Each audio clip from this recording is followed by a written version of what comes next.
प्रगती एज्युकेशनमध्ये सर्व पालकांचं विद्यार्थ्यांचं स्वागत आहे।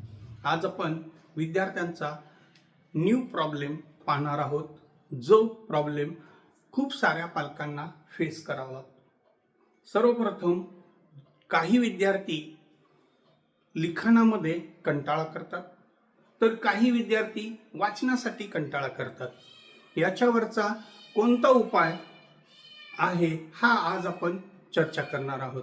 सर्व पालकांना मी विनंती करेन की जो आपल्या विद्यार्थ्याचा प्रॉब्लेम आहे तो प्रथम आपण डिटेक्ट करणं गरजेचं आहे आणि तो प्रॉब्लेम घालवण्यासाठी अतिशय सुंदर असं टेक्निक मी आज तुम्हाला सांगत आहे। ते म्हणजे जो प्रॉब्लेम आहे, जर एखादा विद्यार्थी वाचत नसेल तर सर्वांसमोर त्याच्या वाचनाचं खूप सारं कौतुक तुम्ही केलं पाहिजे। तसंच एखादा विद्यार्थी लिहित नसेल तर त्याचं लेखनाचं कौतुक तुम्ही सर्वांसमोर केलं पाहिजे।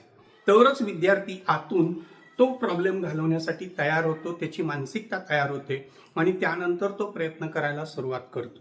आणि म्हणून या टेक्निकमध्ये सर्व पॅरेंट्सनी जो ड्रॉबॅक आहे त्याचं जास्तीत जास्त चांगलं कौतुक करणं गरजेचं आहे। थँक्यू।